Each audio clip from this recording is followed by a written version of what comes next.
Welcome along to this episode of the DNF1 Podcast. I'm your host Adam Burns, and joining with me is my co-host Courtney Pine. In this episode, we'll be discussing the fallout and reviewing the first test in Barcelona and its key talking points, which teams have got it right, which teams have work to do, and what is up with that dual-axis steering system. All this and more on the DNF1 Podcast. So hello there, and welcome to the next episode of the DNF1 Podcast. I mean, cause for celebration. We've not been cancelled. Hey, no Rosberg and his flames. Yes. So, with that in mind, my name is Adam Burns, for those of you who have not tuned into our debut episode. And just as a quick note, thank you very much for the support and love that you've shown us already. We really appreciate it, and we're hoping that we're going to be producing more great content for you as the weeks go on by. My co-host Courtney Pine is with us. Courtney, thank you once again for joining in the madness. Good evening, ladies and gentlemen. So, just bringing it right around, as the intro suggested, we are going to be talking about the first test that took place in Barcelona last week. We're going to be talking about the teams that have got it right so far, the teams that look like they've got some work to do, and we're also going to be talking about a few new little innovations that some teams have brought out. One you might have been familiar with, but also as Courtney's making steering motions in the background, he seems to have pretty much got the hang of the new DAS system, but we'll come onto that in due course. So, first of all, Courtney, have you been following much of the first test? I have, and as a Mercedes fan, I'm taking a cautious optimism stance on the first test in Barcelona. Cautious optimism? Cautious optimism. I think you'd be a bit more confident than that. You should work for their PR team. That's exactly what they've been doing. They've literally been reading off the old scripts, but this time they can't categorically deny that they're not the fastest, because they know they are. But this time they have to say, well, you know, the teams are having to display their true pace. You know, we can't decide the pecking order, that old mumbo jumbo. You know, straight from the old hymn sheet on how to come across as, what's the word? Not too cocky, but at the same time knowing that you have an advantage over your rivals at the moment. They're being humble. Humble. That's the way to go. Humble, like Anthony Joshua. Humble. Can I just give my opinion on the matter when it comes to Mercedes? Yeah, by all means. The reason why I'm cautiously optimistic is that if the more hardcore fans aren't aware, there's quite a lot of talk of Ferrari being quite dominant at this point last season after the first test, and look how it turned out in Melbourne. It was a complete turnaround, and you never know. You never know. Like the pace with that Ferrari engine in particular hasn't gone anywhere. Well, one thing I would like to say on that note is that I'm so glad that we decided to delay doing this podcast for a year, because we were talking about this, and much like the professionals that all gave their 2 cents on the analysis of testing last season, noticed that Ferrari were hands down faster than everyone else. Half a second faster a lap, they were saying. Yeah. And then as soon as the first race come in Melbourne, they were nowhere. So in a way, looks like our credibility has not gone quite yet. We need to obviously make sure we can maintain that as we go on, but we'll see. So, on the subject of Mercedes, first test probably couldn't have gone any better. They looked very, very strong. Long run pace looked very, very good. As I should point out, those of you that aren't familiar, the pad is out. The pad is well and truly out, and I've got to say there is an impressive amount of writing going on. The pad is very much been violated this week with notes and scribbles and stuff that I've wanted to include in this podcast for you lucky lot. So please do bear with us as we as I'd like to divulge in my many notes. It's okay, Ted. You do you, Ted. Well, Ted can have his notebook. I'm going to have my pad. Adam's pad. I think Adam's pad. It sounds like you're in. Oh, what's that show that was on MTV about Cribs? What, MTV Cribs? I said, come. Welcome to my pad. It's not a luxurious apartment. It's just. I might lead with that. I'm just going to say welcome to my pad. Yeah, let's do that then. Welcome to my pad, ladies and gentlemen. I've got plenty of notes for all of you lots, you lucky lot. So let's dive in straight into it. So Mercedes, let's do this. Yep. First team looked very, very strong. Completed 494 laps over the course of the week. It's that kind of notes, more than anybody else. And they also had the 2 fastest laps of the test so far. The only 2 guys in sub 117.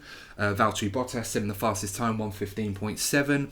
Lewis Hamilton... The headline maker. Oh, the headline maker, headline maker. And Lewis Hamilton doing a 1 minute 16.5, second fastest overall, both set on the C5 tyre, which, for those of you that aren't familiar, they have 5 testing compounds, which I'm not going to go through all of them, 1 being the hardest, 5 being the softest and best performance over 1 lap, and that's what Mercedes set their times on. I have quite a good analogy to describe tyres. Oh yeah, and the lengths that they can go to, but it's a little bit. Well, you've kind of brought it up now, so it's a little bit. You know. Is it age appropriate? No. No. All right, we're going to leave that. Put that one in the bin for now. You can tell me about that later. Yeah, because you know what, the first couple of episodes have gone well, and I don't really fancy because we're threatening to getting ourselves cancelled already. So let's keep it clean I think today. you were very much on the line with a few of your comments in the last. I was dancing in the line, wasn't I? Tap dancing. I didn't get any sort of like warning email or anything or any correspondence to suggest that we were on thin ice, but I kind of got the vibe that we were pushing it in some regards, but we'll persevere. That's kind there of... you go. Well, you just have to keep dancing with the line, Alex. That's it. We're on the line, just not quite over it yet. So yeah, so moving along, Lewis Hamilton as well did the most laps of anyone in the test, 273 laps, an absolute mammoth effort, and that vegan diet of his paying off very, very well. Clearly not showing any signs of fatigue so far. No mixed sweats. No mixed sweats at all from Lewis. That's what we... yeah, I guess that's what we like to see in here. Yeah. Generally. But you know, it was a great effort from Mercedes. The engine reliability looked relatively okay. There was that one issue where Bottas had the electrical issue on day 2, which it wasn't a massive problem for them, but they did have to change the engine, which they did make the point. But it was more precautionary to sort of diagnose, as is the norm in testing with these things. Also important to note on the reliability front, Mercedes actually... Mercedes-powered teams did more laps than the Ferrari-powered teams. So it was about 1,189 to 1,094 in Mercedes' favour. Almost 100 laps more, which is quite a tell. Your stats blow my mind, Adam. Oh, you ain't even seen the half of it yet. I've got like 18 pages of this stuff, so you've got plenty You're more to just go. in base form at the moment, I'm aren't you, halfway through. I'm going to reach Ultra Instinct by the end of this. All you Dragon Ball fans out there, I am literally... going Super Saiyan, like skipping through straight to Ultra Instinct. I'm just going to look like a Freezer with a fucking shocked face. Fudging. Do some editing. Those of you that have seen the Japanese original dub of Dragon Ball will recognise the Frieza laugh. Courtney does a brilliant impression of Frieza. We are on a serious tangent right now. Okay, so Mercedes, looked very impressive over the long runs. Looked very, very consistent. I think Lewis Hamilton, I think he did on the last day, he was doing like a 30-lap stint. They were doing a race stint, and his last stint he did about 30 laps or so. They normally run well at Barcelona, don't yeah, they do. Yeah. And his average times were around about the 121s throughout the whole stint. And to put that into context, when you were seeing long stints from Ferrari and Red Bull, they were sort of divering around the 121 to 122s and dropping off a bit, was Mercedes in Lewis's hands was incredible. I mean, he literally has the most amazing ability to make old tyres seem as fast as they are when they put them on brand new. It's almost as if it's like the Benjamin Button of tyres and they go in reverse. I remember something that he said, I think it was Abu Dhabi in 2016. He said, I'm going to ride it like I stole it. And like that's his attitude. I mean, he's won 6 world championships, so it's obviously a good mantra to have, to be honest. But no, fair play to him. And yeah, and Mercedes have literally been the talk of the paddock this week, as well as their impressive pace. Of course, everyone's going to be playing it down, but they do look far and above the team to beat. And I think that kind of brings it on to this little innovation. If you don't mind, I will try my best. Yeah, I know you're doing the motion now. I can see. I just want to borrow your ears for a bit, listeners, and just talk a little bit about this new innovation that you may have heard about. It's been very, very well reported. I remember seeing someone reading it in the metro, on the train on the way to work, and it was just in a small little area, as most of the Formula 1 articles are. Not mainstream just yet. But it's amazing how something from testing, like an innovation like this, can actually make mainstream news in certain regards, when it has nothing... Well, in a way, it will have something to do with the season, but it's not really... The season hasn't started yet, so we're already talking about it. So I'm going to talk a bit more about this. So for those of you that are unfamiliar, Mercedes have introduced a new piece of kit, new system known as dual axis steering, or DAS. Now, DAS, in a nutshell, the whole purpose of it and what it's doing is it's affecting the toe angle of the front tyres. Now, toe, T-O-E, kind of like the ones on your feet, not toe, T-O-W. Now, what this does is when Lewis Hamilton or Valtteri Bottas is pulling the steering wheel towards himself, only by a few millimetres, not like pulling it off, as we've seen on some memes, and the wheel comes off and like, oh God, they're Nothing's getting pulled off in this podcast, don't worry. As was said, Lewis is pulling the steering wheel closer towards himself. Now, when he does that, the angle or the toe of the tyres sort of collapse in on themselves a little bit, so they straighten up. Now, the reason why that's significant is because Formula One teams deliberately set up their cars or balance them out so that the toe angle of the tyres is facing outwards, i.e. the tyres are facing away from the car, only by about 1 or 2 degrees. So it's not like they're 90-degree angle and it's like jump, because then it just flip and it'd do all sorts of backflip. Yeah, it'd be hilarious. Thankfully, that's not really an issue, but they sort of come out a bit, and the reason why they do is mainly because under braking, a car, so much load going through the front tyres under braking is that the tyre angle almost collapses in on itself a bit. And the reason that's significant is because if the tyres were straight on in a straight line and then they collapsed in on themselves, it would cause all sorts of funny feelings in the car, the vibrations, the sort of static that goes on. It'd be really uncomfortable for the driver to handle, and the car would be very unstable. The tight rear end, we were talking about last week, would get very loose and all over the place, and that would be spinning around more than Sebastian Vettel has ever done. He would not enjoy that. So, it's important to have the toe facing out. Now, what Lewis does, when he pulls the steering wheel, it's moving the toe angle in, so the tyres are straight, dead on, when he's going down the back straight. And what this does is it creates an aerodynamic effect which allows the car to be more streamlined, less downforce and drag is being applied, and as a result, as I just mentioned, it reduces the drag coefficient. And basically, listeners, the drag coefficient is the air resistance that's pushing back against the Formula One car as it's trying to go down a back straight at 200 miles an hour. And with more of the aero bits that are more exposed, the more extreme these concepts get, it increases the amount of drag because of the amount of downforce that's being applied. These tyres reduce that angle, reduces the downforce and the drag, and the car is able to go faster. In addition to this, because the angle of the tyres in the straights are now straight and dead on, it means that there's less contact patch that's occurring with the front tyres, meaning it's generating less friction, which in turn less heat. Now, the reason why that's significant, you might ask, is because that allows the tyres to not be worn as much or at a lower rate, which preserves the tyre life, which allows them to run longer stints and at the same pace. Now, why is that significant, you might ask? Because in Formula One these days, for those of you that are fairly familiar with it, will know that tyre wear is very key. You preserve your tyres longer, you can run longer strategies, more flexibility, i.e. it's the difference between winning a world championship and not winning a world championship, as Mercedes have proven over the years to be so good at. Yeah. Now, big question around the DAS system. Can I just interrupt very quickly? There's something I need to do. I think you would before the rest of them will. You know what? Well done. I think you're ready for a career in this tech lark, Adam. This isn't even the half of it. I've still got 4 more pages. No, I'm joking. That was truly impressive. You know what? I couldn't have done that. So fair play to you, mate. Now, I just want to touch back on this quickly. So, I'm going to be a bit quicker with this because I'm familiar. Obviously, we have a time that we want to meet with this. We don't want to be here all night. I'm sure you guys don't want to listen to me ramble on about this all night. For those of you that are still awake, you never know. Some people might be listening to their morning commute, so they might not be in the mood for that sort of thing. But anyway, I digress. So, Mercedes have also mentioned that obviously the range in which they can use this and the possibilities are almost endless. In a way, if the drivers are comfortable enough with this, they can apply this to different circuits. So, for example, a low drag circuit like Monza, which has a lot of high speed corners that don't require much downforce, the drivers can use this DAS system to allow them to go through the corners at a faster rate. Monza and Spa, that would be very effective. Spa will be the killer because you'll see them pushing the steering wheel in and out because you've got the fast section in Sector 1, obviously after Eau Rouge and down the Kemmel Straight.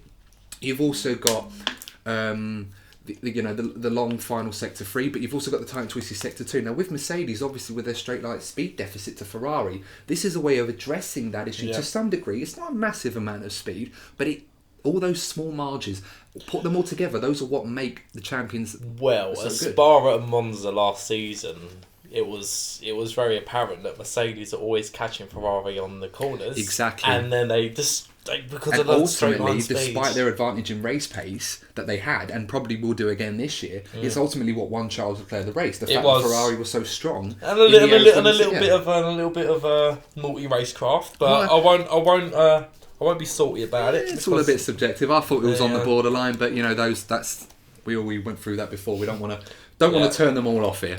That was so 2019. So DAS, you're asking, is it legal? Now, a lot of teams have talked about this, and James Allison and Lewis Hamilton, they had a little press conference on the afternoon this was announced to talk about this, and James Allison explicitly said that the FIA have been aware of this for some time with Mercedes, and in some ways, not within the rules, have been able to sort of work with them and collaborate with them on this project to make sure that they're not strewing away from this being illegal. Now, from what I understand on this system, because the load and the steering import is all being amended by the driver and it's not affecting the suspension too much, it should be considered legal. And Dr. Helmut Marko at Red Bull and a few people at Ferrari have obviously, they all try to protest this because this is quite a complex system. And Dr. Helmut Marko mentioned the ride height issues. Now, Formula One cars normally have systems in place to adjust the ride height of the car under braking so that the car gets sucked down to the ground so it's as close as possible to generate maximum downforce, which in turn gives them better cornering speeds and better aero performance. So they already have those systems in place for their ride height. Normally with this DAS system, it lifts the ride height only just a bit because it allows them to have more performance on the straights. Because obviously the less downforce and drag you have on the straights, the more speed you're going to produce, which is what Ferrari have, but the problem is they're not very fast in the corners. I'm going to start calling you Miss Edwards from now on. For those of you who don't know, Miss Edwards was one of our old science teachers who used to go very, very, very in-depth with science, probably did a much better job of it than I'm doing, but I'm obviously doing my best.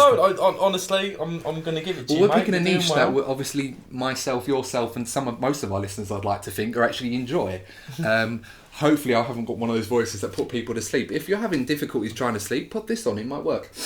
No, you've been getting a lot of good feedback about your radio voice. Curing insomnia since 2020. I've got to say, Adam, I've come across one or two admirers of your radio voice, so continue. Thank you very much, and we'll also get on a little shameless plug about that later on. I won't bring that too soon to say what Courtney's talking about. But so that's that. So I don't think it's going to be considered illegal. Now, is it a game changer? Well, as Ted Kravitz put it, it could well be a game changer. We don't really know. It could be worth a few temps in qualifying. That could be the difference between winning a race and losing a race. The problem is this new innovation has already been banned or outlawed for 2021. So Ross Brawn has already said this new innovation and similar innovations like this will not be allowed in 2021. Yeah, that's right. And the problem with that is if you're a team and you've just come out in testing and seen Mercedes introduce it and you're thinking, wow, like, this is amazing. We need to get this on our car. This is good. This is massive. The problem is that Otmar Safnauer at Racing Point and Mattia Binotto at Ferrari have already alluded to the fact that this new system, to understand it properly, to understand how you can incorporate it into your cars and to get it working properly, could take half a season. Yep. Now, bear in mind that if this system's not going to be introduced until 2021, unless it offers a massive benefit, which we may still not know, and Mercedes may not show us the true value of it until later on in the season, it may get to a point where the teams just have to say, I'm sorry, we just can't do it because it's not feasible. It's not. It wouldn't be. It wouldn't be. If you're talking about the second half of the season, and as you said, they can't use it in 2021, then it's not really worth it, is it? Yeah, absolutely. So it's a big head scratcher for the teams that obviously have learned this for the first time.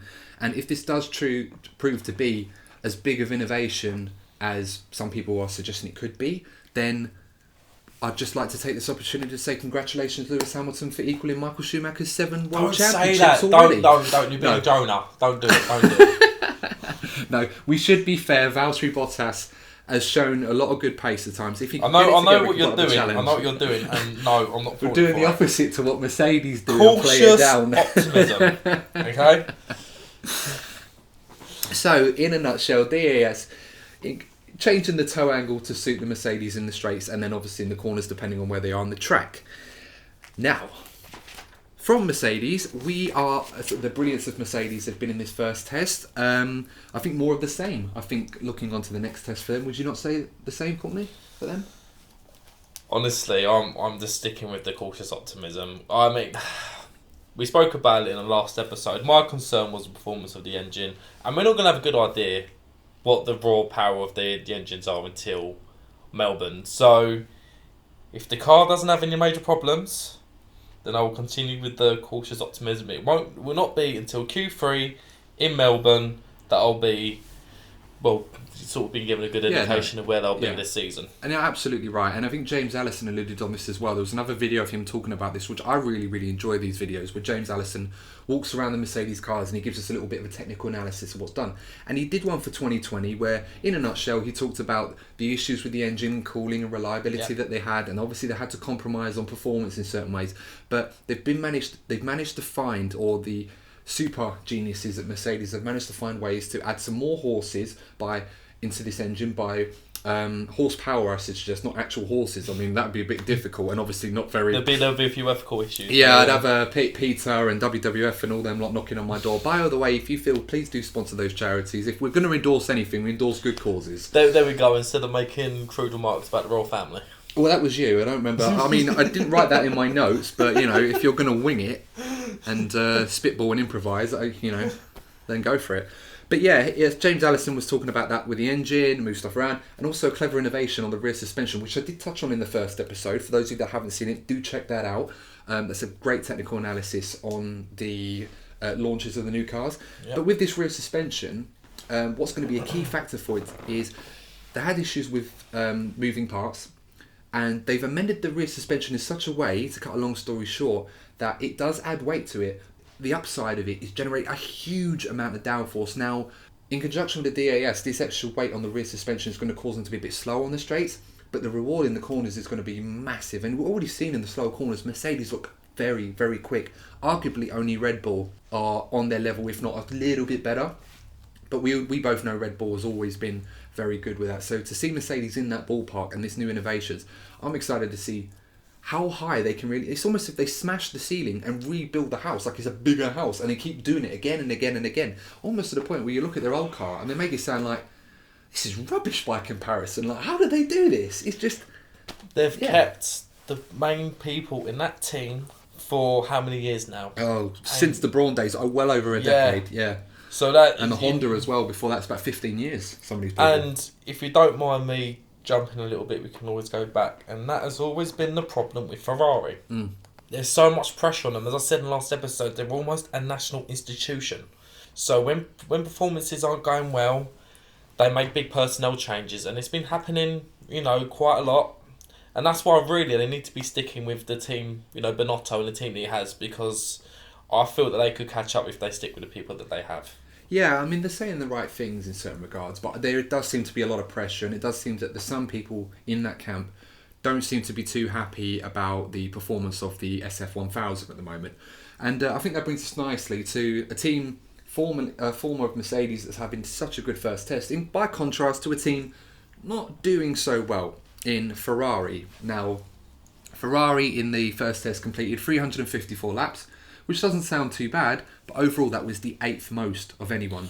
So that's not a good sign. Only Williams and Haas did less laps than Ferrari.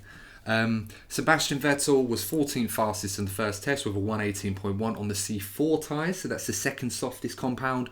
And Charles Leclerc did a 1 minute 18.2 on the C3, so that was the medium tyres, really the go-to tyre to tell who's performing what. But we should probably stress, for those of you that aren't familiar with testing, that there's loads of caveats to performance, i.e. weather conditions, temperatures, the amount of fuel load going on the car, the engine power. And Ferrari, we should touch on with this one, it's been very well documented in this test, unlike last season, that Ferrari have turned the engines down. They're not running to maximum performance. I mean, on day 2 they were 15 kilometers an hour down on the straight, or 15? Yeah. And then day 3, when Sebastian Vettel was doing his longer runs, he was fastest in the speed traps.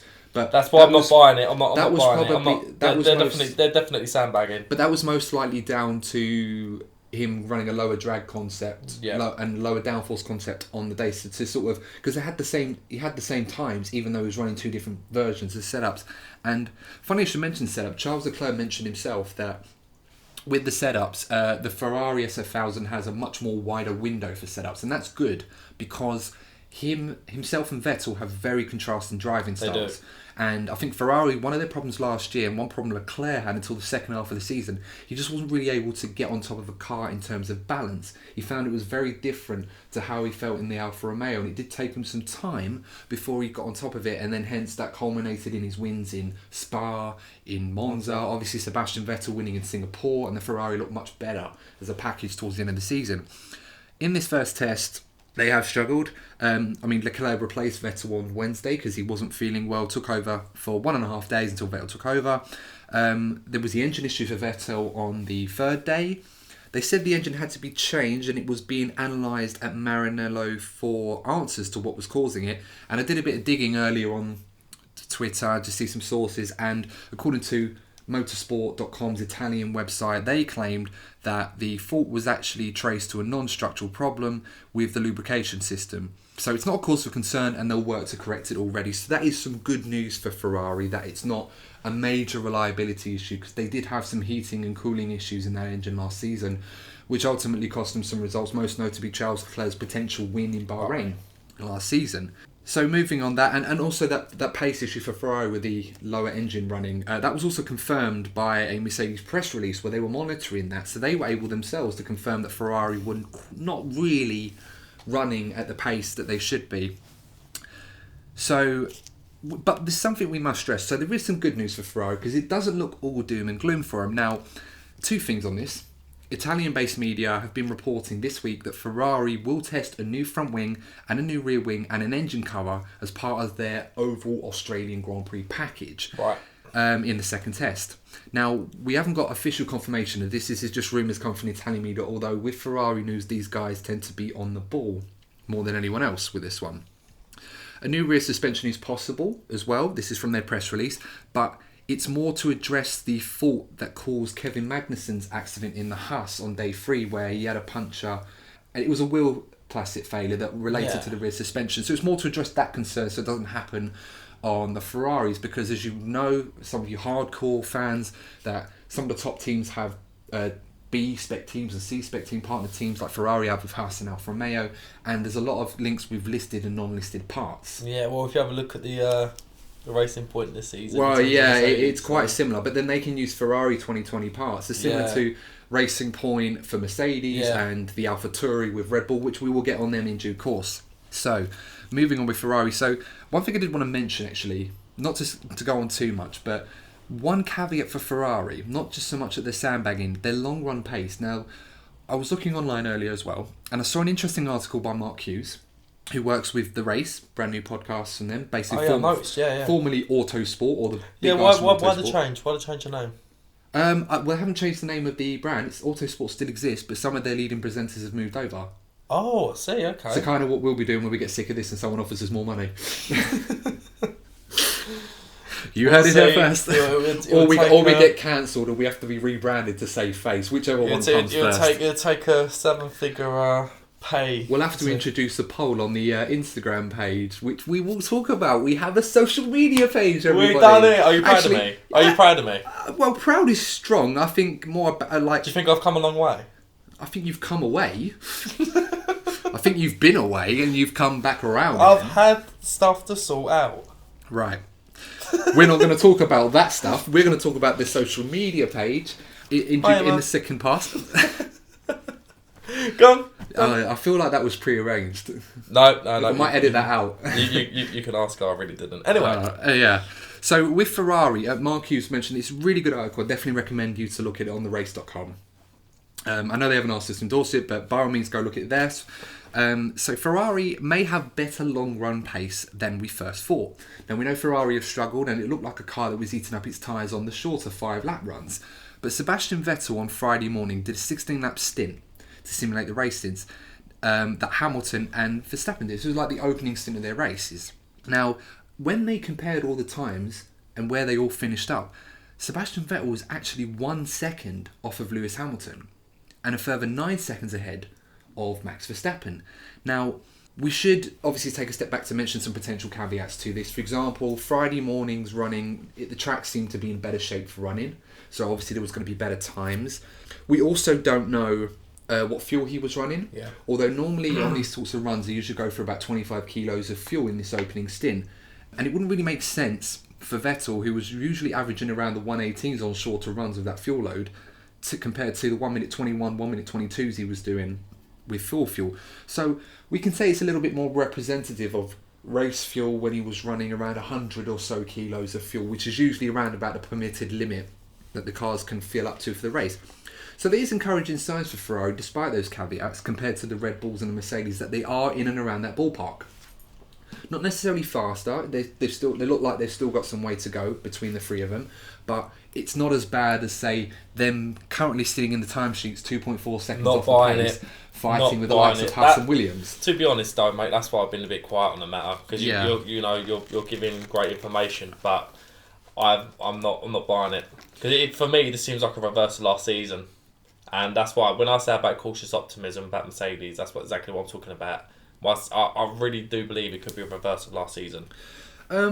I wouldn't go that far. I think that's the smart money. I know what we said. We could say this and then with egg on our face. Well, not you, me, with egg on our face. Over. One of us will. Let's just go.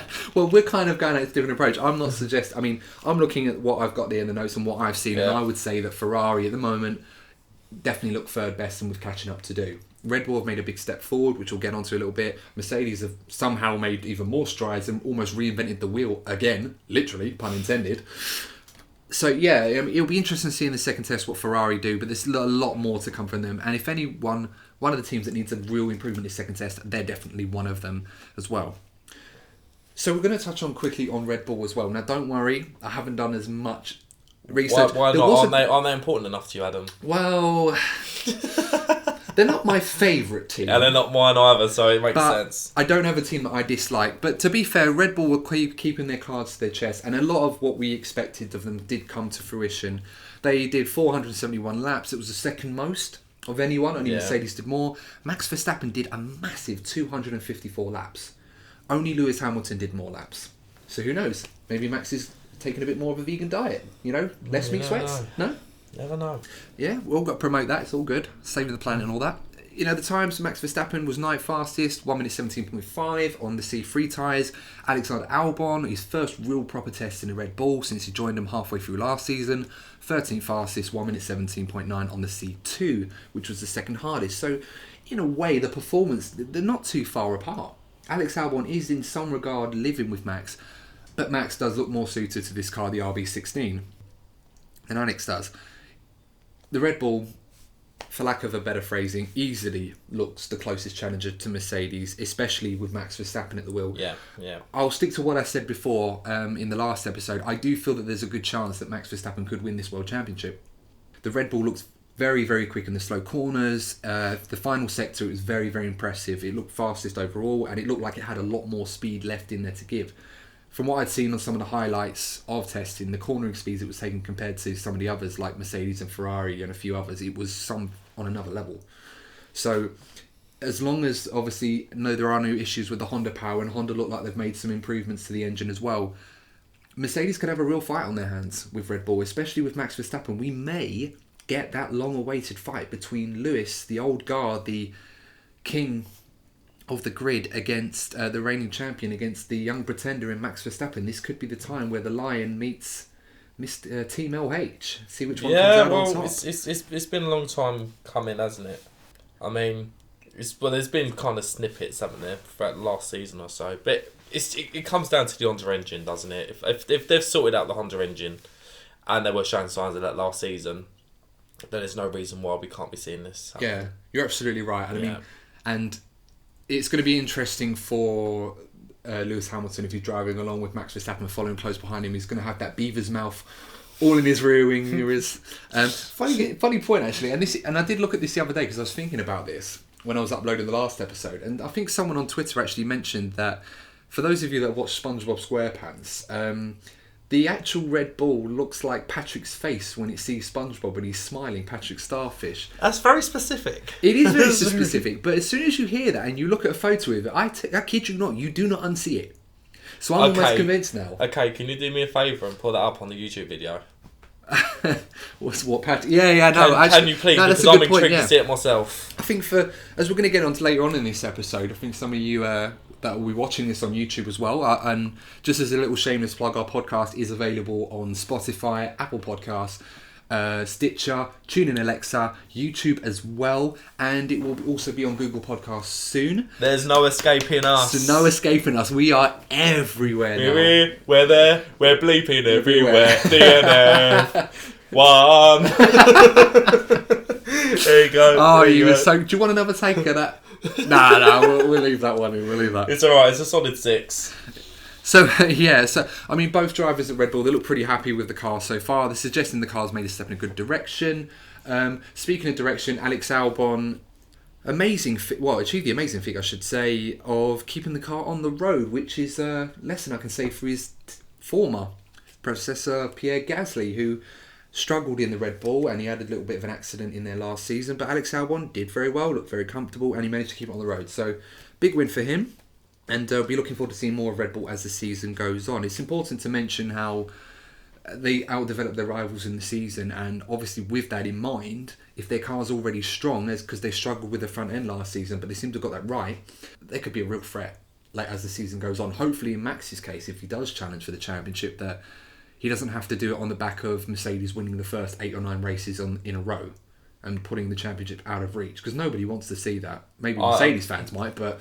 Very, very open-minded about this season. Very, very open-minded. The headlines are suggesting that Mercedes are miles ahead, and I'm really not convinced. Not at all. As I said earlier on, we won't know until Melbourne. I'm convinced that the top 3 teams are going to be very close. Well, I mean, hopefully it will be. As we said, we've still got to see more from Ferrari. They have a lot more to show. Mercedes, no one's showing their true pace, not even them. I mean, those are the masters of sandbagging. I remember seeing a meme once saying all the sand from the desert in the Bahrain Grand Prix is basically Mercedes dropping off their sandbags and emptying everything, leaving it out there. It's that bad. But there's plenty more to come from these teams. So I'm hoping that it all sort of pans out the way we want to as an audience, because that's what we really want. We want a close championship. I mean, we obviously have our favourites. I know some people won't necessarily care who wins. And we try to hide our impartiality. Obviously, we're doing a fantastic job of that. Yeah. I mean, I'm as biased as they come, unfortunately. I think we literally blew that one off the first. We were going to say, before we started recording this and made this podcast, I was going to say, right, do we actually let everyone know which teams that we follow more closely, which teams we support? And I remember you saying to me, you said, well, you think about it? I said, well, it could be, I mean, professionals try to be impartial with this, but we kind of, I wouldn't say we're professional. I reckon we're the Gary Neville and Jamie Carragher of Formula 1. Yeah, we'll have to work on the accents though, because I mean those guys are great. I mean, gotta love. I mean, especially when Gary Neville gets very high pitched, and Jamie Carragher goes with his. It's box office TV. That is. This is a box office podcast, Adam. Yeah, and we're not going to get it. Well, we haven't started charging people yet. Maybe if it gets good, we might do that in the future. So, when we have Coca-Cola as our advert. Oh, you had to do that. I did say to you we weren't going to endorse companies. Endorse charities is great, not that. Oh. Other soft drinks are available. Yeah. At your local shop. Just not in my fridge. So I think with that in mind, I think this is a good time to wrap this up for part 1. So stay with us and we will join you for part 2 of the DNF1 podcast. So welcome back for the second part of the DNF1 podcast. Thank you for rejoining us and not cancelling us already or unsubscribing. Thank you very much. For those of you Eagle listeners that were probably wondering where was the music in the ad break, well, we can't use that anymore, and I knew this was going to happen because, well, it's not ours, so naughty us, and but just for you guys, we're going to sing it.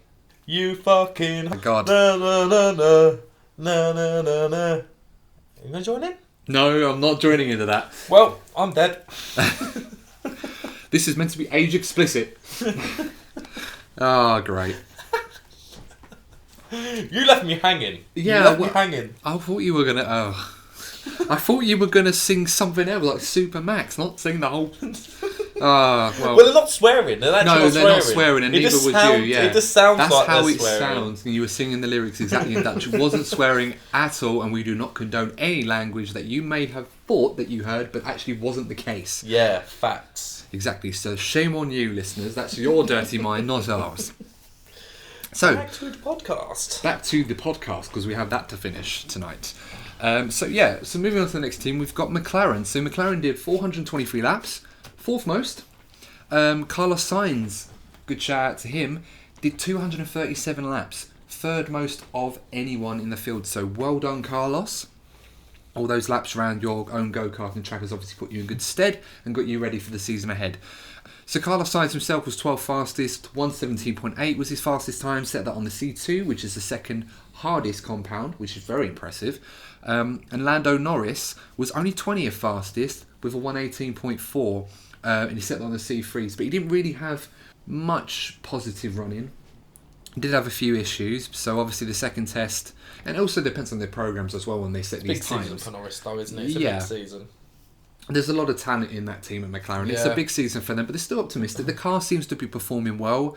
Andrew Seddle has said he's pretty happy with the overall progress made so far. But of course, we're seeing this in comparison to some of the other teams. And one thing I will mention is this midfield battle is looking pretty tasty. Yeah, I mean, like we made predictions last week, didn't we?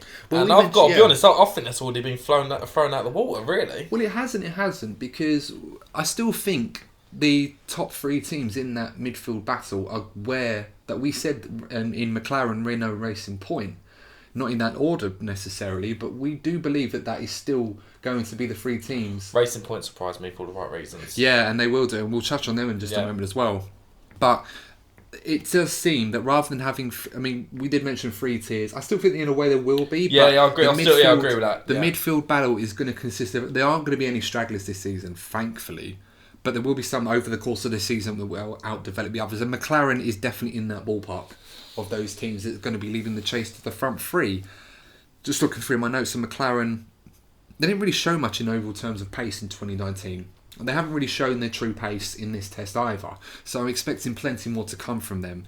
The midfield, I can say, McLaren especially, they look like they have closed the gap to the front three, which is exactly what we wanted. We didn't want to see a Formula One race where you have the top three teams getting away at the front, driving away into the distance, and then a minute later, 7th place turns up. Yeah, I mean, like best of the rest. I don't know about you, but as a old romantic of the sport, I'd love to see both McLaren and Williams at least playing with the top three. That's what I'd love to see. Yeah, it's a lot of work to do, and I feel like 2021 and beyond will be the best bet for that. But they are making steps in the right direction, both of which, and we will touch on Williams as well, because I was very encouraged by their progress. So yeah, not too much to talk about McLaren. It was very quiet, but there was a lot of running, especially from Carlos Sainz, and they're just going through the motions in their program. Sometimes in testing, when not many people are talking about you, and not for good or for bad reasons, sometimes that's the best thing for some of these teams. Last season, that worked for them very well. They had that going for them last season, and look where they ended up. Yeah, absolutely. I mean, Carlos Sainz and Norris, without the reliability issues that Norris faced, were regulars, finishing in the top 5, 6 or 7th place. When one of the top cars would falter, most oftenly, unfortunately, it was Gasly in the Red Bull that would usually drop off. But McLaren look good, no complaints. No, nothing to brag about, but sometimes that's usually the best testing program to have. Hopefully more from them in the second week, as they will probably show more of their pace. Yeah. Moving on to Renault now. Now, we discussed the livery leak that came out on social media, and almost immediately when they were doing their shakedown and preparing for testing, they donned their black livery that they showed off in the concept photos at the launch that had no car. I'm still not forgiving Renault for that. I didn't even... Have you written an angry letter? I'm thinking about it. I think you should. But I don't feel it would do it enough justice, so I might need someone that knows French to translate it for Cyril Beatable. I have a word. I know one or two. I have a word. And you know someone? Oh, brilliant. Well, yeah, I mean, listeners, if you know someone that speaks French that's happy to translate my angry letter to Renault and is willing to go all the way to their factory to post it because I'm too cheap to pay for the stamp, then do let us know. We have an Instagram page, which we'll talk about soon, so you'll be able to give my friend all the details. We're going to shamelessly plug it, aren't we? Oh, maliciously. It's all about the gram. We're doing it for the gram. All for the clout. The clout. So, so on Renault, so obviously we thought we had a bit of egg on our face with the livery. Turns out this black livery, as good as it looks, is only a testing livery. Which is a pity. It is a pity. Yeah. But they're going to be donning the similar colours they had last year with the yellow front end and then black at the back with a bit of yellow in certain places, which... Boring! It's similar to the 2017 look, and I weren't really keen on that either. It kind of looks one of them old pencils you used to have in primary school. It does. Like if it looks good, as you said in the last episode, if it looks good, don't change it. Well, and I think it's the only black car on the grid it would have been because Haas have changed their livery back. AlphaTauri's gone with the white and blue one. Yeah. And everyone likes a black livery on a car. It just looks nicer. It looks faster, doesn't it? It looks faster, yeah. It does. I remember the old Arrows livery. Yeah. Years ago, back in the late 90s, we had Pedro Diniz driving the old Arrows. I'm not going to lie, that was one ugly looking livery. Even though it was a black livery, it did not look right. But then on the flip side, yeah, in comes the F1 geek. 3, 2, 1. What about the old Lotus? Oh, there you go. Yes. It That's is. more like it. I've got Adam's F1 glands going there. I'm sweating. I'm not gonna. Yeah, I am. Why do we have like semi-orgasms over F1 liveries? What's the problem? I don't know. It's like when you're a kid and you have posters of cars on your bedroom rather than when you get older or stuff like that. I don't know. Not to objectify anyone or that sort of stuff, but that's, as teenage boys, you always have like your favourite car on there. In my case, it was the Ferrari F40. You never forget your first Grand Prix winner, do you, Adam? No, you certainly don't. It's not quite. You never really feel prepared for it, but once you've done it, you feel like you've become a man after that one. Oh, you know what? Do you know what? Can we please get back to? We're talking about cars. Yeah, you know what? No. We're talking about cars, aren't we? Yeah. Hey, you need to calm down. I'm talking about cars. Can we? So yes. So Renault. Renault. We're talking about Renault. Yes. Renault. Renault. There we go. Renault. Okay, so yeah, they did 380 laps, which was the 6th most. Both drivers, interestingly, did 190 laps each. Now, the interesting dynamic with Esteban Ocon and Daniel Ricciardo is one of the battles I'm looking forward to seeing this season. It's quite funny to see them two doing very similar amounts of laps, almost exactly the same. And if you take away the differences in tyre compounds, their lap times were fairly similar, ultimate fastest laps. So Daniel Ricciardo was 10th fastest, did a 1 minute 17.5 on the C3s, which is the medium tyre. Esteban Ocon was 4th fastest, but he did 1 minute 17.1 on the C4s, which is the second softest. So usually the caveat between the tyres, or the delta difference, if you like, is about half a second. So in retrospect, Daniel Ricciardo was slightly faster than Ocon, but about a couple of hundredths of a second. So literally nothing to call between them. That's good. That's good reading. That's a very good omen for these two. Yeah. I'm looking forward to this battle between them because these are two guys. That's the one I'm looking forward to the most. Because these are two guys that we're talking about. That Daniel Ricciardo, at the peak of his powers at the moment, we know he's a race winner. We know he's won great races. Yeah. He's driven in a big car before, and he needs to try and find a way to put himself in contention for another big seat. Of course, if that doesn't come from Renault in the future, we don't know. 2021 is somewhere away. Renault still got to commit their longer term future. You never know. Exactly. I mean, Sebastian Vettel, whatever happens with his future, could prove to be the domino, as much as Daniel Ricciardo was when he joined Renault from Red Bull, and ultimately cost his new teammate Esteban Ocon an opportunity to join that team. So no love lost there, even though they do seem quite amicable together and they're quite happy with their partnership. We'll see when they're wheel to wheel on the first corner. And yeah, Esteban Ocon and Ricciardo are no strangers to colliding with their teammates. Just ask Max Verstappen and Sergio Perez. That one.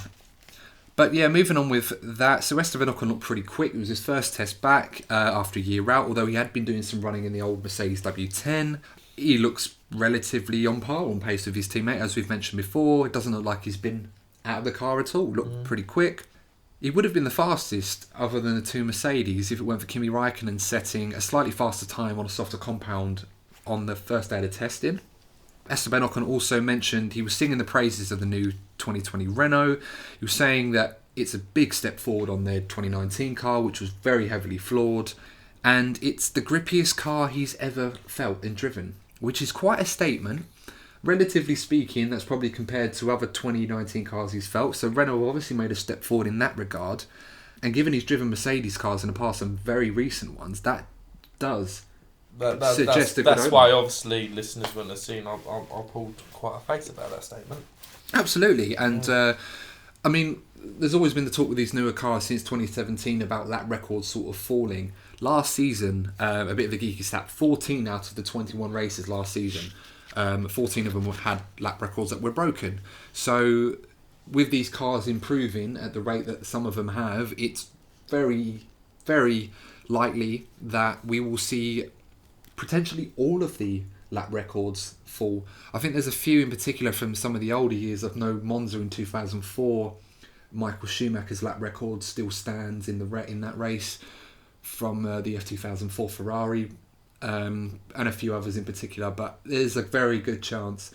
I mean, that one may not even fall, given that it's a low downforce circuit and that these cars with more downforce on them will slow them down and wait. So that one might still stand, but there is the possibility. The old Mercedes. Well, that's it. Lewis and Valtteri in the old with the DAS might be able to do something about that. So we'll be keeping a close eye on them. So, moving on to a team that I think you and I have been wanting to talk about since the car has been launched, the Racing Point. Yep. Very, very favourably known this season in particular for basically driving what seems to be a very, very close resemblance of the Mercedes W10, and it's been nicknamed amongst the paddock as the Pink Mercedes. Not going to lie, I don't mind a pink livery on a Mercedes, but I never thought I'd see something quite as striking as this. Looks good. It does, yeah, no, and it looks very quick. I mean, if it is a carbon copy of the Mercedes W10, which obviously we're not suggesting that it is, but there were stories about obviously Racing Point using the Mercedes wind tunnels during their development, and someone spread a joke around that Mercedes accidentally left the scale model of their W10 in there that Racing Point decided to use. And I'll be having that, mate.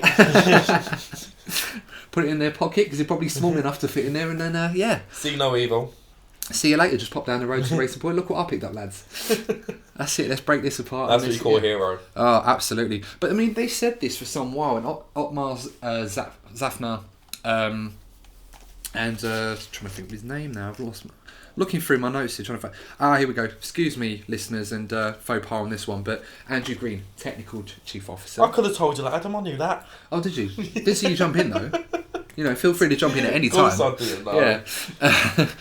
And yeah, I've suggested that, you know, since July last year, they did commit to this idea where they were going to take a risk and kind of go back to the drawing board, take the notes from the team that's produced arguably one of the most dominant, if not the most dominant, Formula One car in recent times, if not all time, in the Mercedes W10, and basically look through the schematics and look through the designs, which they can do.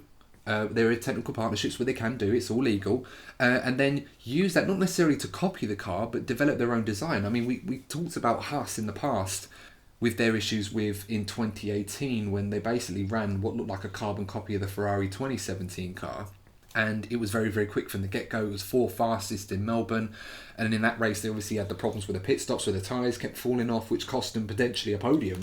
Let alone, you know, it was a huge haul of points, that easily the best result it could have been. And there was a lot of complaints from other teams about that. And people aren't necessarily complaining about Racing Point with this plan of running a very similar car to the W10 Mercedes. It's more of a, not necessarily a grimace because everyone's respectful, but it's one of those situations where you were moaning about Haas before. So why should we not give you the same treatment? Because your RP20 is very similar to a W10. Just had an image.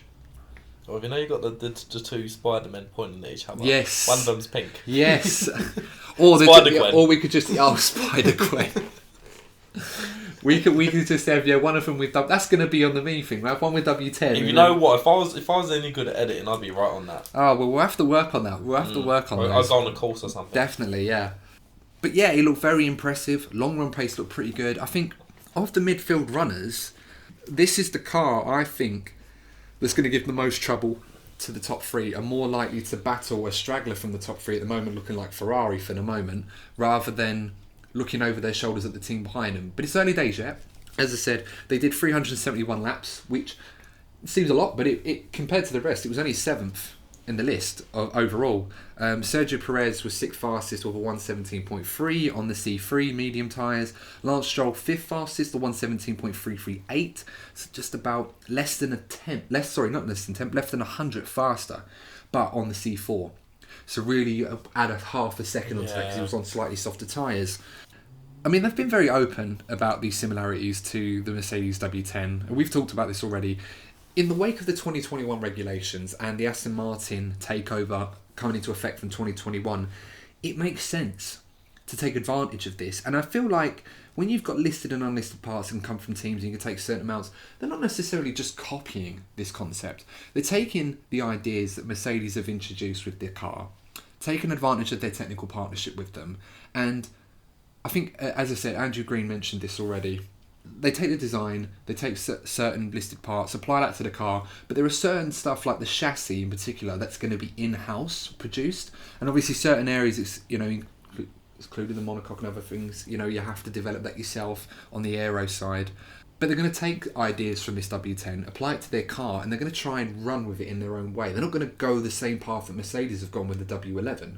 Of course not, they won't have the time to do that. Yeah.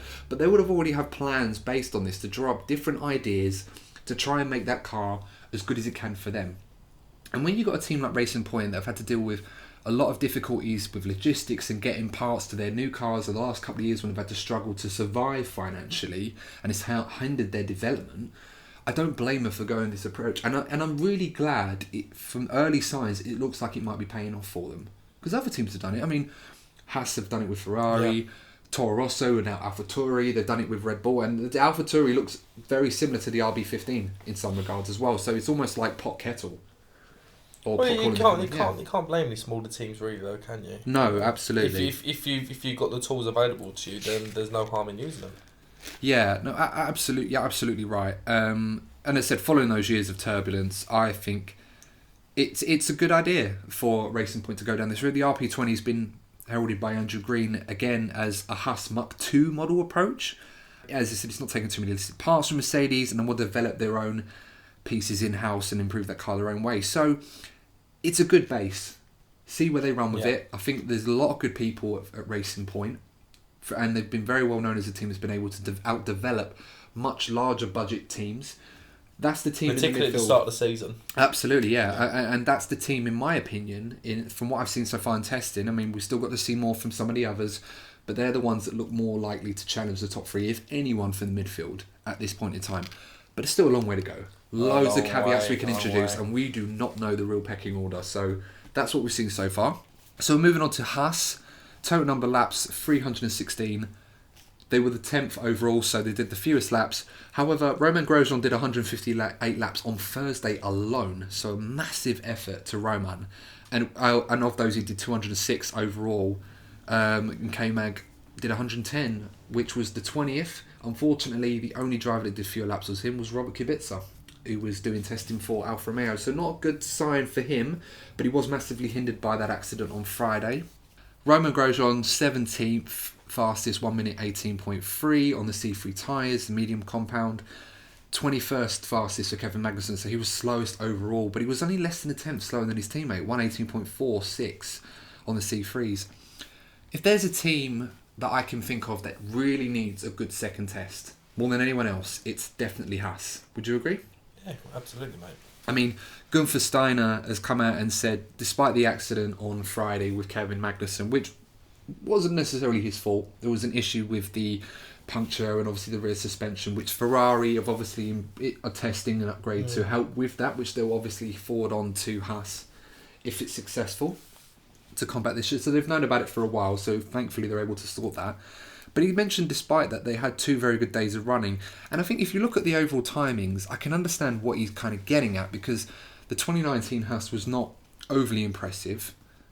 It was inconsistent. There were some days. It always showed early promise on Friday and maybe in the Saturday, and then come race day, the race pace was awful. Wasn't it? Yeah, absolutely right. Yeah, I mean, there were days when it was brilliantly fast in qualifying in the race, and there were other days it would just fall down the order. Yeah, literally would start. The race, with no explanation. Like they couldn't explain it. Could they really? It would qualify well, like the Ferrari, and maybe in part that had to do with the engine performance of the Ferrari. Yeah. But it just kept falling down the order on a Sunday, and obviously both drivers were no strangers to having on-track incidents. They're both very, very quick drivers, Romain and Kevin Magnussen. They've both been in very good cars, both shown lots of potential, but they've just got to keep it going and get it right. If they can do that, and the people at Haas can get it right, hopefully that'll be enough to convince them to stay on the grid, because they're not secure beyond 2020 at this point. So if they have a really bad season, Gene Haas may pull the plug on this project, and no one wants to see that, because there's not really anyone that can kind of step in and fix that for them. No, really. And there isn't really any sort of external interest to even take over, is there? No, no, absolutely not. There's not really anyone that can step in, so it'd be an 18-car grid. I would say the VF20 looks pretty fast in the final sector. Grosjean at the wheel, he looked pretty good. Unfortunately, his crash as well on Thursday did take away time from Haas's scheduled running, and obviously that wasn't helped even more by Magnussen's problem. They're a team that I think a lot of focus will be on them given their relationship with Ferrari, and obviously when the Ferrari's not performing necessarily well, that translates to its sister teams, if you like. There's going to be a lot of focus on them. I worry for Haas that they may find themselves further down the order. Having said that, the midfield is very compact. So you could have days where a driver puts in a great performance, or one of their guys puts in a fantastic performance, which they're very well capable of, and they could be near the front, well in the points, or a day where they're terrible. Do you have faith in the ability of their drivers compared to other teams? Because I certainly don't. In a word, no. I'll be brutally honest. No, not to write them off, but I just feel that they're very quick and they've shown pace, but it's consistency. Exactly. And being able to avoid incidents on a regular basis. And I feel in those two, in recent years, as much as I want them to do well, I feel like I've seen more than my fair share of incidents that I could call upon to suggest that they're going to have a hard time to maintain that pace and be consistent and regularly finish where they need to be.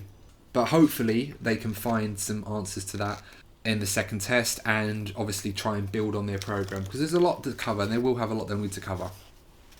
So moving on to AlphaTauri, formerly Toro Rosso, my favourite livery this season. I'm still not getting over the noises you made over it last week, mate. I don't think most people are that listen to this as well. Just a reminder, I go, whoa. No. That's a noise I never hope I get to hear you make ever again. That haunted me when I was trying to sleep. It's funny because I've been having sleepless nights thinking about this livery. It's like, oh my god, marry me. There's imagery. That's the car poster I'm having up on my bedroom wall. That one. Ooh, let's not be putting an ultraviolet light on that poster, right? Oh god. Literally, I think we're doing literally everything possible to get cancelled. Well, I didn't make any kind of concrete statement. I left it there, and people can come to their own conclusions. Anyway, on to the so the AlphaTauri. So number of laps they did, 384. It was the 5th overall. Pierre Gasly did 206 laps, so he was part of the 200 club as well. So well done, Pierre. 7th most overall. Fastest laps, Pierre Gasly was 11th fastest, 117.78.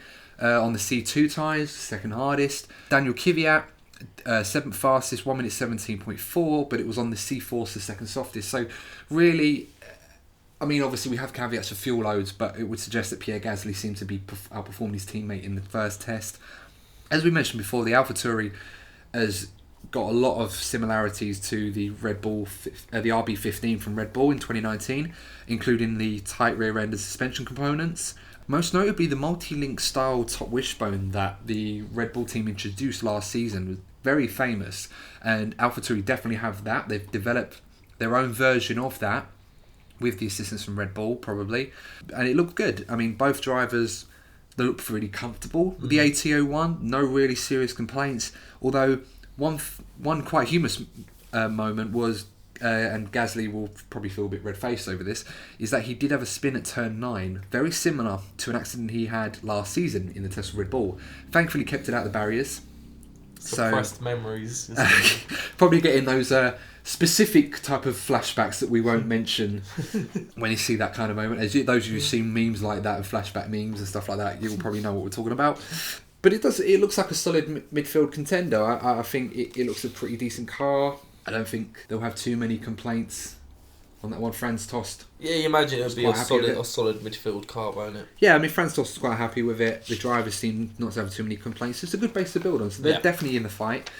So we'll move on to Alfa Romeo now. So they were pretty good, actually. They did 424 laps. This was the team I was worried about that was going to have the biggest issues. I know you're sort of sitting there yawning away as we drag on, but we are... I don't feel they have much to offer. Apart from Kimi, I don't feel they have much to offer the sport, but... I mean, it's going to be an interesting season for them. They did 424 laps, which was surprisingly the third most. Antonio Giovinazzi put on a huge shift, did 4th most laps, 231 laps, whereas Kimi Raikkonen did 134, although he was hampered by some issues during his programme.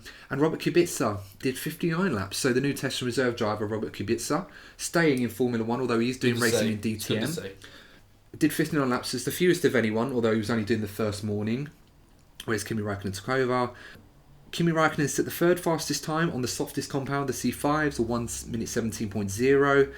Antonio Giovinazzi was 8th fastest, or 1 minute 17.4, which was on the C4 tyres, so around about similar times.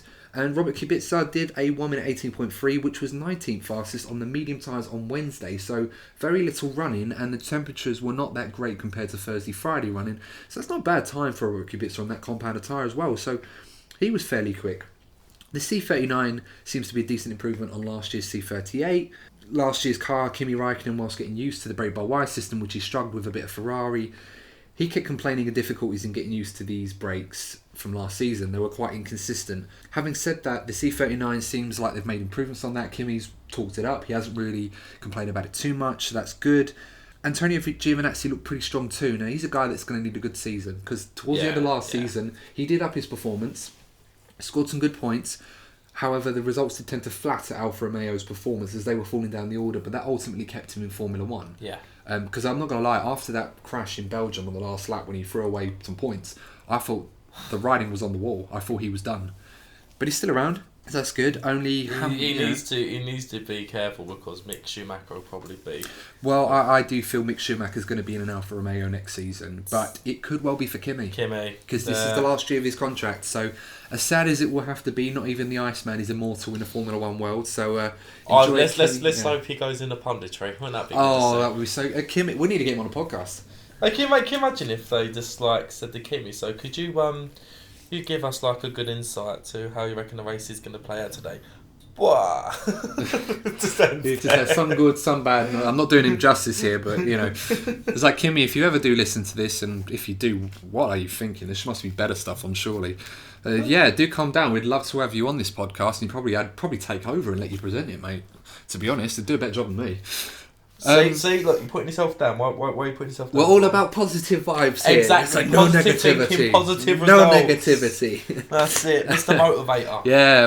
What is he doing anyway? I've seen him do some promotional stuff, but he was on. I don't know why I know this, but he was on Celebrity Coach Strip lately. Oh really? Yeah. How would you have him sitting down all the time? He'd just be standing up doing jumping jacks. He'd be doing squats on the table. I love the outfits though. I mean, fair play to him to rock that colour and be put. Don't have any ideas. Don't if you start wearing that during a podcast, as I said last week, it'll be a solo podcast. I'll be out that door, mate. Oh, this is awkward because I just ordered some. Oh. Sorry, we're off on a tangent again. So we're gonna go. So the last team we're gonna cover in this. So we're finally there, everyone. Williams. Yes. So massive shout out to Williams. I've got to say, I'm really happy for them that they've got the car out. All the bits were there on time. No logistic issues. George Russell, the first man out in testing, first car out. That must have been a big moment for Williams. They did 324 laps, which wasn't bad. 9th most. They were hampered by problems. Nicholas Latifi had the problem with his engine on Friday. The reliability is still a concern on that, but he had to pull over on the side of the road out at the pit straight. The engine just kind of cut out. It will leave them some catching up to do on their program for the second test, but they're in the mix. Performance-wise, they look good. They're definitely not straggling this season. They're not at the tail end. They will be fighting other cars other than themselves. I want to see what George Russell can do. He's definitely a big potential. There's a lot of potential in George Russell. And he showed some really good pace. And it's a good point I want to make on this. He was 15th fastest overall. He did a 1 minute 18.1 on the C3. Now, to put that into perspective, for those of you that remember the point I made earlier, it was actually 2 tenths faster than a time Romain Grosjean set on the same tyre. And Romain Grosjean set this time, interestingly, on the Friday, whereas George Russell set it on the Wednesday. Now, the Friday, the track was rubbered in. The temperatures were a bit better. The track seemed to be better, so it was worth a couple more temps, perhaps. So that time from George Russell was actually pretty impressive. So Williams is definitely in there in the mix. Don't think they're going to be straggling. They are not, and that is great to see. And the team will be really happy to that, because considering the struggles they had last year, it could have gone one or two ways. It could have completely fell apart, or do what they actually did and just band together, and that's what George Russell did. They all come closer together, and he feels that it allowed him to build a better relationship with his team to work on that. So it's great to see. Nicholas Latifi, debut season Formula 1. is 18th fastest overall. He did a 1 minute 18.382 on the I think he'll be a C4 solid tyre. driver, won't he? But he came runner-up in GP2 last year, Nicholas Latifi, and he's always shown pace. He's done some testing for Williams before. He's looked quick. He definitely looks ready to drive in Formula 1. So I'm looking forward to seeing him. He'd be a good teammate for George Russell, and he'd be a good place to kind of measure up against, because I feel like for both of them, mostly for George, in Robert Kubica, as good as Robert was, he was never really the driver he once was. It was very difficult for him to jump in that car. As good a job as he did, but George always seemed to have the edge on him. So it'll be a good battle between him and Latifi, but they won't be battling amongst themselves. They will be battling the others, so that's great to see. They both reported the FW43 showed greater responsiveness and confidence, despite being an evolution of last year's fabled and flawed concept.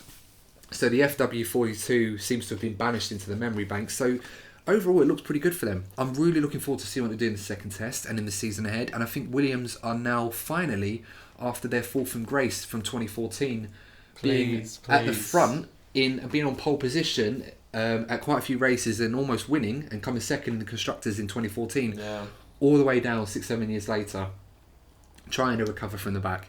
So it's going to be a great story for them, and they've done a great job, those guys. So massive shout out to you guys at Williams. Fantastic job, and we hope you all continue to progress and move upwards and onwards. Let's hope for the best. Come on, Williams. So that is pretty much the first test, and we've covered the teams that have done well in the first test, those that need to do well in the second test. We're expecting lots of new parts to come in for a lot of the teams, or more performance runs being done, so we get a real better understanding of the true pecking order. So with that in mind, after many weeks of badgering my colleague and co-host Courtney, we now have, wait for it, an Instagram page. Yes, we finally have an Instagram page, everyone. So for those of you that do want to follow us on Instagram, and why wouldn't you, the tag is DNF1 underscore podcast. All in one word. You will get the very best content that Courtney can be bothered to produce and get off his lazy arse and do. And interact with us. We're going to have loads of memes. And, well, what am I doing stealing the spotlight? Courtney, this is your segment. You tell them about what we're going to be doing on the social media, what you're going to be doing. Well, so the aim is, one of the things that we'll be doing is trying to show off the finest memes that the F1 community has to offer. That prime quality. That's what we're looking for. We're only looking for top standard meme. You know, that not just meme, like the M&S standard meme. It has to be it's either the best or nothing. Beautiful. Okay, grazie ragazzi. So no pressure. So if you come across any good memes, feel free to DM the memes to us. We're also going to play with a new idea. Put it on our story yesterday. We're going to play with an idea of doing video previews, just to give you guys an idea of what we'll be talking about. And we'll be doing some Q&A stuff so that we can use in our episodes. And also, I might be playing with a few images that we could possibly put on our YouTube videos. Absolutely, that can sort of feature in the episodes. So absolutely. I think we're going to be talking about memes and obviously doing a bit of a meme review to borrow it from a few others that have done this in the past. The benefit of watching our podcast on YouTube, as much as we want you to really enjoy it on, as I said, the podcast channels and platforms that you prefer, we're obviously going to include images of some of these memes we're going to be discussing on these segments, just to give you a bit more of a visual idea of what we're talking about. And obviously everyone loves a meme these days. I mean, of course, who invented memes anyway? Easy viewing, aren't they? Yeah, I mean, who invented memes? Whoever did aren't interested anymore because they're too mainstream. No, I think someone is. There'll probably be a meme about that. And they're like, meh. Yeah, they're just in hiding somewhere now. Well, whoever you are, sir or madam, I salute you. Thank you very much for unleashing a plague on this world that we've all just seemed to take in our stride. We've embraced them. We have, yeah. We've just taken it in our stride and makes the world a better place. Online. I suppose it's better than abusing each other. Yeah, no, much better. Much more condone that than abusing each other. Remember, be kind. Be kind, yes. We have to support that. You know, mental health is very important. And, I definitely have to. That's a good way to end this episode, I think. So, so thank you for bearing with us. Apologies if this is a little bit long, but they will be a little bit shorter in the future. I'm not going to repeat that. And yes, we will be aiming to post weekly as normal. We stuck to our schedule this time, so we will look out for you on the next DNF1 podcast, where we will be covering the second test and obviously trying to get a greater understanding as to the real pecking order for the championship going forward. So with that in mind, have a great week, ladies and gentlemen, and we'll see you on the next one. Goodbye. Adios. Adios.